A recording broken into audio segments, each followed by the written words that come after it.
তৃণমূলের দেবাংশু ভট্টাচার্য এক ভিডিও বার্তায় বলেছেন যে শুভেন্দু অধিকারী বলেছেন যে মমতা বন্দ্যোপাধ্যায় নাকি হিজাব পরে মহালয়ার আগের দিনকে যেহেতু দুর্গাপুজো উদ্বোধন করেছেন সেই জন্য নাকি সেই পাপেই এত বড় বৃষ্টি অতিবৃষ্টিতে নাকি কলকাতা ডুবলো।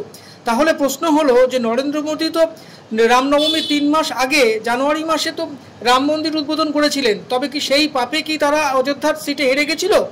তাহলে কুম্ভেতে পদপৃষ্ট হয়েছিল কার পাপে? এই কথাকে উত্তর কি দেবেন শুভেন্দুবাবু? আপনি যেরকম ধরনের কথা বলছেন সত্যি সত্যি অত্যন্ত হাস্যকর হয়ে দাঁড়াচ্ছে। মা দিদিমারা তো মাথায় ঘোমটা পড়তেন, তাহলে কি সেটাকে হিজাব বলা যায়? দেখুন দেবাংশু ভট্টাচার্য কি বললেন। তার প্রাণ প্রতিষ্ঠা করা এটা শাস্ত্রীয় মতে বিপজ্জনক হতে পারে, সে কথা তারা শোনেননি, তারপরেও করেছিলেন। তার ফলাফল কি হলো? রাম মন্দিরের আসন থেকে অর্থাৎ অযোধ্যা থেকে ভারতীয় জনতা পার্টির ক্যান্ডিডেট পরাজিত হলেন। রাম মন্দির প্রতিষ্ঠা করা উত্তরপ্রদেশে ভারতীয় জনতা পার্টি 80টার মধ্যে যেখানে 70টা আসন জিতত সেখানে তারা 40-এর নিচে নেমে এলো এবং গোটা দেশে 400-র কথা বলে বিজেপির গাড়ি 240-এ আটকে গেল। এটা কি আপনাদের পাপের জন্য হয়েছিল শুভেন্দুবাবু?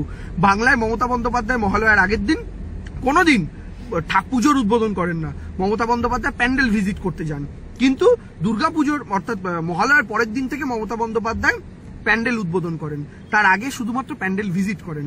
একটা জিনিস মাথায় রাখবেন, শাস্ত্র মতে কিন্তু এতে কোনো অসুবিধা নেই, কারণ মা দুর্গার প্রাণ প্রতিষ্ঠা হয় ষষ্ঠীর দিন আবাহনের পর, মা দুর্গার প্রাণ প্রতিষ্ঠা হয় ষষ্ঠীর দিন বোধনের পর।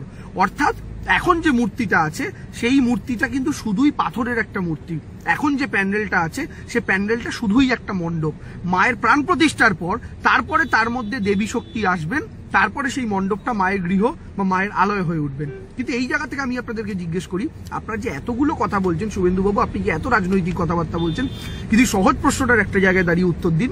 মমতা বন্দ্যোপাধ্যায় যে প্যান্ডেলগুলো উদ্বোধন করছেন সেই প্যান্ডেলগুলো উদ্বোধন করার পর সেখান থেকে যে মানুষগুলো রুটি শুরু করে দিচ্ছে, কেউ আইসক্রিম নিয়ে বসছে, কেউ আলু কাবলি নিয়ে বসছে, কেউ ফুচকা নিয়ে বসছে, 3 দিন আগে থেকে যে 4টে মানুষের পেটে রুটির জোগাড় হচ্ছে, তাতে কি আপনাদের খুব কষ্ট হচ্ছে? তাতে কি আপনাদের খুব বুকে যন্ত্রণা হচ্ছে? মমতা বন্দ্যোপাধ্যায় তো কোনো অশাস্ত্রীয় কাজ করেননি। আপনি আবার মমতা বন্দ্যোপাধ্যায়ের মাথায় কাপড় দেওয়া নিয়ে বলেছেন হিজাব পরে পুজোর উদ্বোধন করতে গেছে। আরে তার কাটা পাগল, একটু তাকিয়ে দেখুন, মমতা বন্দ্যোপাধ্যায় ওই দিনকে বৃষ্টি হচ্ছিল, বৃষ্টি হওয়ার জন্য মমতা বন্দ্যোপাধ্যায় শুধু নিজে নন সাংবাদিকদেরও বলেছিলেন তোমরা শেডের তলায় গিয়ে করো, মাথায় সেই জন্য কাপড় দিয়ে উনি কোন রকম বক্তৃতা দিয়ে সেখান থেকে বেরিয়ে গিয়েছেন।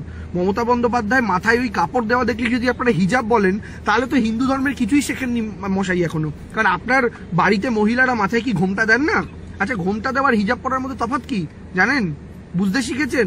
একটু দেখুন না, মাথায় যদি কাউকে আর্জেন্টলি কাপড় বা রুমাল দিতে হয়, আমি তো বহু সময় বাইকে করে যেতে হয় প্রচারে, যখন আমি তমলুকে ঘুরেছিলাম সেই সময় যখন কোনো সময় হঠাৎ করে বৃষ্টি চলে এসছে, মাথার মধ্যে কাপড় চাপা দিতে হয়েছে, মাথার মধ্যে রুমাল চাপা দিতে হয়েছে। এখন সেই রুমালটা থেকে আপনি আমাকে দেখে বলতেই পারেন বা দেবাংশু কি নামাজ পড়া শুরু করে দিল নাকি?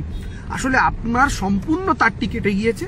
আপনি বাংলার দুর্যোগের সঙ্গেও, যখন গুজরাটে বন্যা হলো, যখন উত্তরপ্রদেশে বন্যা হলো, মুম্বাইতে বন্যা হলো, 500 মিলিমিটার বৃষ্টি হয়েছে 81 ঘন্টায়, তাতেই শেষ।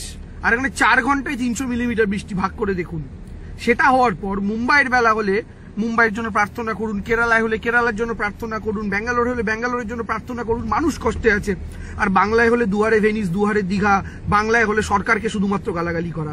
আসলে এই যে রাজনৈতিক শক্তি বাংলার এই বিপদের সময়ও রাজনীতির নোংরামি করে বাঙালির পাশে দাঁড়ানোর বদলে শুধু সরকারকে দোষারোপ করার কাজ করে, তারা আর যাই হোক বাংলার পক্ষে হতে পারে না, তারাই বাংলা বিরোধী শক্তি।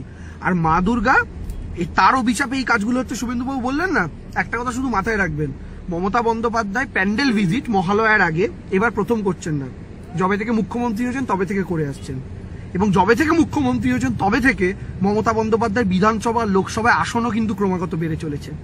আপনাদের মতো 400-র গাড়ি 240-এ আটকায়নি মমতা ব্যানার্জি, উল্টে 22-এর লোকসভা বেড়ে 29 হয়েছে, 184 বিধানসভা বেড়ে 215 হয়েছে। মা দুর্গা কারোর ওপর রুষ্ট হলে আসন বাড়ান না, বরং রামচন্দ্র কারোর ওপর ক্রুদ্ধ হলে 80-তে 70-এর বদলে 80-তে 40 নামিয়ে আনেন। একটু বাড়িতে ধর্ম জানা ব্যক্তি দিয়ে তার প্রাণ প্রতিষ্ঠা করা এটা শাস্ত্রীয় মতে বিপজ্জনক হতে পারে, সে কথা তারা শোনেননি, তারপরেও করেছিলেন। তার ফলাফল কি হলো? রাম মন্দিরের আসন থেকে অর্থাৎ অযোধ্যা থেকে ভারতীয় জনতা পার্টির ক্যান্ডিডেট পরাজিত হলেন।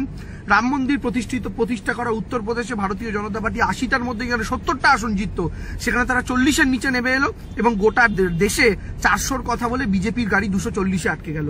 এটা কি আপনাদের পাপের জন্য হয়েছিল শুভেন্দুবাবু?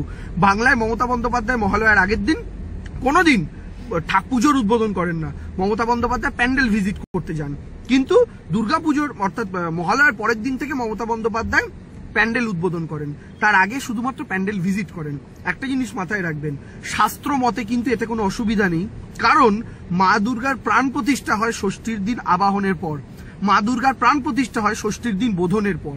অর্থাৎ এখন যে মূর্তিটা আছে সেই মূর্তিটা কিন্তু শুধুই পাথরের একটা মূর্তি, এখন যে প্যান্ডেলটা আছে সে প্যান্ডেলটা শুধুই একটা মণ্ডপ। মায়ের প্রাণ প্রতিষ্ঠার পর তারপরে তার মধ্যে দেবী শক্তি আসবেন, তারপরে সেই মণ্ডপটা মায়ের গৃহ বা মায়ের আলয় হয়ে উঠবেন। কিন্তু এই জায়গা থেকে আমি আপনাদেরকে জিজ্ঞেস করি, আপনারা যে এতগুলো কথা বলছেন শুভেন্দুবাবু, আপনি যে এত রাজনৈতিক কথাবার্তা বলছেন, কিন্তু সহজ প্রশ্নটার একটা জায়গায় দাঁড়িয়ে উত্তর দিন।